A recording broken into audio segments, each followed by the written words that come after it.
श्री स्वामी समर्थ. जय जय स्वामी समर्थ. नमस्कार स्वामी भक्तांनो.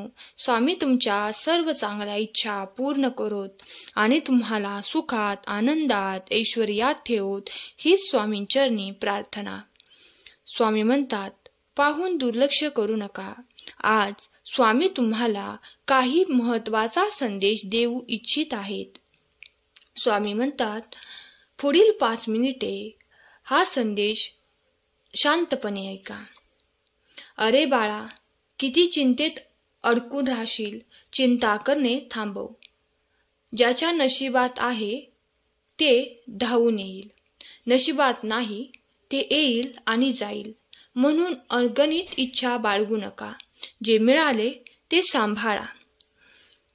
जर तुम्हाला परिपूर्ण व्हायचे असेल तर आपल्या आजूबाजूला राहणाऱ्या गरिबांना थोडे अन्न द्या. असे केल्यास तुमच्यासाठी मी संपत्तीचा जास्त खजिना पाठवेन. आणि म्हणून मी तुम्हाला सांगतो की ठोठावत राहा. तुमच्यासाठी दरवाजे उघडले जातील. जो दुसऱ्यांसाठी प्रार्थना करतो त्याला मी खूप काही देतो. तुला योग्य आहे ते मी नक्कीच तुला देणार. बाळा, सहमत असशील तर आत्ताच श्री स्वामी समर्थ लिहायला विसरू नकोस. परमेश्वर म्हणतो की तुमच्यासाठी सर्व काही अचानक होईल आणि तुम्ही कृतज्ञ असाल. तुम्ही हार मानली नाही. सर्व चांगले होण्यासाठी सुरुवात होत आहे. त्यावर विश्वास ठेवा. मनुष्याचा पुनर्जन्म झाल्याशिवाय तो देवाचे राज्य पाहू शकत नाही. बाळा, जितका मोठा संघर्ष तितके मोठे यश. म्हणून संकटांना पाहून घाबरू नका. तू माझं साधं भोळं बाळ आहेस. माझ्या मायेचा प्रेमाचा पदर नेहमी तुझ्या डोक्यावर आहे. त्यामुळे तू घाबरू नकोस. आम्ही आहोत तुझ्यासोबत. चिंता करू नकोस.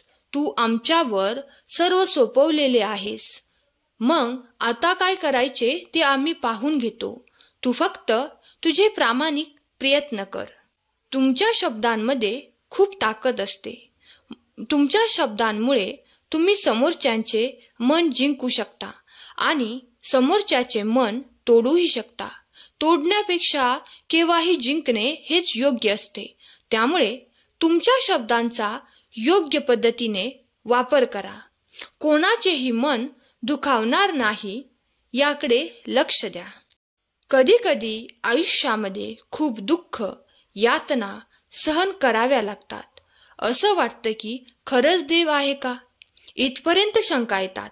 पण खरं तर हीच वेळ आपल्या परीक्षेची असते. विश्वास ठेवा. इथूनच स्वामी लीला सुरू होते. इथूनच खेळ सुरू होतो. फक्त विश्वास तुटू देऊ नका. आई बाळाला हवेत भिरकावते. काही क्षण ते हवेतही असतं, पण ते हसत असतं. कारण त्याचा विश्वास असतो कोणी आहे जे आपल्याला पडू नाही देणार. तोच विश्वास तुमचा स्वामींवर हवा. कधी कधी वाटतं हे कसं होईल, हे शक्य आहे का.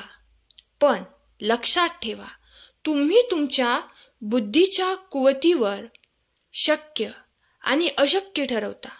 पण स्वामींना या जगात अशक्य असे काहीच नाही.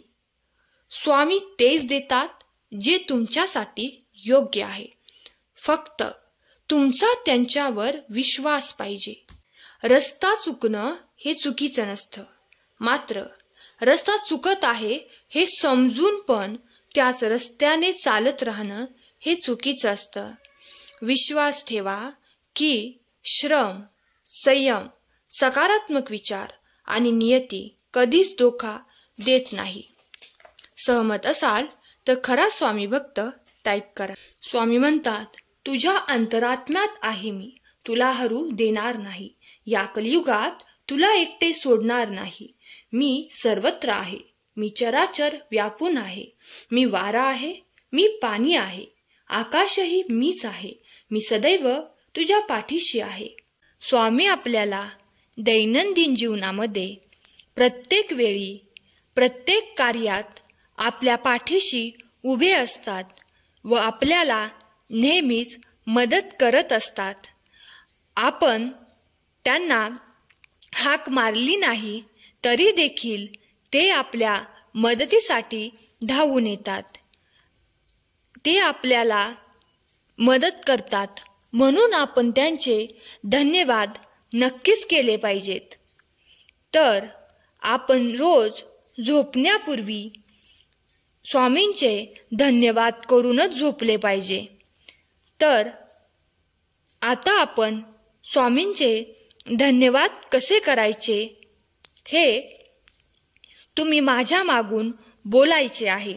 हे स्वामी राया, जेव्हा मी संकटाच्या ओझ्याखाली पूर्णपणे दबून जातो तेव्हा माझे मन व्याकुळतेने तुझा धावा करते आणि हे आई, तेव्हा तू क्षणाचा विलंब न करता लगेच धावत येते आणि मला संकटातून बाहेर काढते.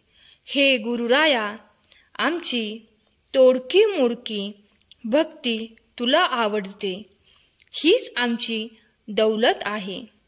हे माऊली, असेच आम्हा बालकांवर प्रेम कर, आम्हाला प्रेरणा दे, आम्हाला मार्गदर्शन कर, कारण तू सोडून आम्हाला दुसरे कोणीच नाही. आम्हाला नेहमी सतत प्रत्येक कार्यामध्ये मदत केल्याबद्दल धन्यवाद. आई, अशीच सदैव आमच्या पाठीशी राहा. स्वामी म्हणतात, माणसं जपायची असतात, वापरायची नसतात. प्रारब्धाचा जोर मोठा विलक्षण आहे. भोग येण्याचा समय आला म्हणजे बुद्धीवर परिणाम करतो. तिथे आपण सावध राहून सत्पुरुषांच्या सांगण्याप्रमाणेच वागलो तर प्रारब्धाचा जोर मंदावल्या वाचून राहणार नाही. प्रारब्धाने बुद्धीमध्ये काहीही विचार उत्पन्न झाले तरी त्याप्रमाणे वागणे अथवा न वागणे हे आपल्या हातामध्ये आहे. आणि म्हणून तर मनुष्य हाच श्रेष्ठ आहे. बुद्धीला आवरण्याची युक्ती साधायला आज्ञापालन हे सर्वोत्कृष्ट साधन समजावे. तुम्ही सहमत असाल तर आत्ताच या व्हिडिओला लाईक करा आणि श्री स्वामी समर्थ टाईप करा. तुमच्या पराभवाची कुणी वाट बघत असेल तर टेन्शन घेऊ नका. त्याला हे समजतच नाही की तो दुसऱ्याच्या वेगावर लक्ष ठेवता ठेवता त्याचा स्वतःचा वेग आपोआपच कमी करत असतो. काही वेळेला आजूबाजूची परिस्थिती बदलण्यापेक्षा स्वतःलाच बदलण्याची गरज असते. सृष्टी कितीही बदलली तरी जोपर्यंत तुम्ही तुमची दृष्टी बदलत नाही तोपर्यंत तुम्ही सुखी होणार नाही. आजचा हा संदेश शेवटपर्यंत ऐकल्याबद्दल धन्यवाद. श्री स्वामी समर्थ. जय जय स्वामी समर्थ.